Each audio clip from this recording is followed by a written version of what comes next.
Le 1er janvier 2023, Shanna Kress et Jonathan Matija ont été cambriolés alors qu'ils célébraient la nouvelle année.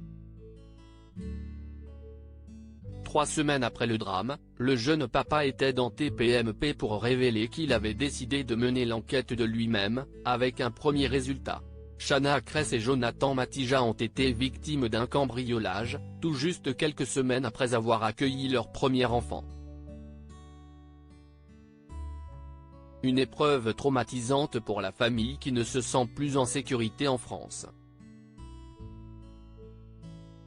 C'est décidé, les jeunes parents veulent partir s'installer à l'étranger, et ils ont déjà une idée du pays.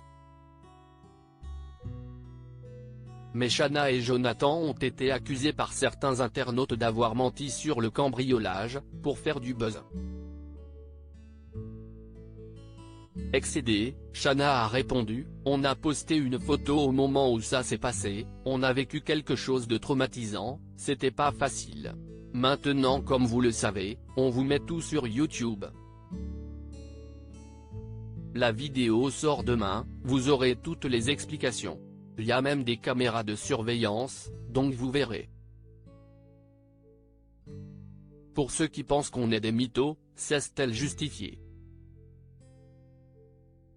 Alors en week-end à Monaco, ils avaient reçu un appel de leur voisine leur annonçant la mauvaise nouvelle. Dans la foulée, Jonathan Matija, qui a perdu sa nonna peu de temps après, a réalisé que sa voiture avait elle aussi disparu. C'était déjà un choc de savoir qu'on s'est fait cambrioler, mais je viens de me rendre compte qu'on m'a aussi volé mon 4x4. Ma fierté, elle en prend un coup. Le temps ne joue pas en ma faveur donc j'ai pas envie d'attendre suite au cambriolage. Jonathan Matija a lancé un appel sur les réseaux sociaux, besoin de vous. Les réseaux sociaux sont d'une puissance monstre, alors tentons l'impossible, trouvons les cambrioleurs. Toute personne qui entend parler d'un moindre détail lié à notre cambriolage, écrivez-moi. Le jeune père a voulu se faire justice lui-même. Et il a retrouvé sa voiture. Il est revenu sur l'affaire dans TPMP ce 24 janvier sur C8. Il a d'abord expliqué pourquoi il avait décidé de prendre les devants sur la police.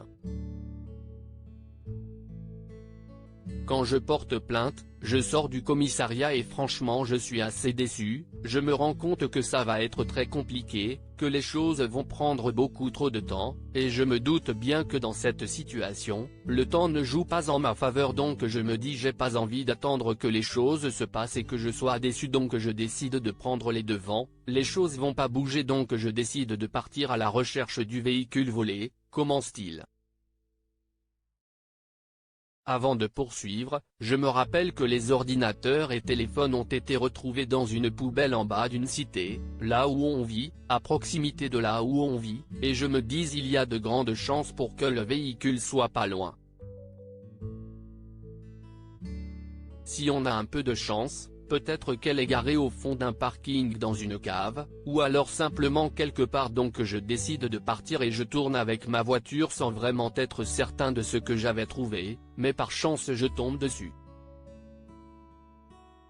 Elle était garée le plus normalement du monde, raconte Jonathan. Jonathan Matija regrette un peu d'avoir contacté la police. La voiture a été déplacée après la venue de la BAC, pour expertise et Jonathan Matija l'a ensuite récupérée. Mais ça ne s'arrête pas là car le jeune papa a décidé coûte que coûte d'essayer de retrouver les voleurs. Il a donc garé à nouveau sa voiture où il l'avait retrouvée tout en y apposant un traceur dans l'espoir que les cambrioleurs la récupèrent et que Jonathan puisse les appréhender. Hélas au bout de 2 semaines, la voiture était toujours à sa place. Le compagnon de Shanna Kress regrette malgré tout un peu d'avoir contacté la police. Parce que si j'avais su qu'il n'allait pas prendre les choses en main comme je viens de le décrire, je l'aurais laissé, j'aurais acheté un traceur, je l'aurais planqué, et j'aurais moi-même essayé de voir si elle bougeait et après je sais pas ce que j'aurais fait. j'aurais peut-être appelé la police, peut-être qu'on aurait eu plus de chances de les coincer, a regretté celui qui a avoué qu'il poursuivait son enquête de son côté pour retrouver les autres objets dérobés. À lire aussi on était visés, Chana Cress et Jonathan Matija sous le choc après le cambriolage dont ils ont été victimes, ils dévoilent des images de surveillance touche pas à mon poste, à retrouver en intégralité sur l'application Mi Canal.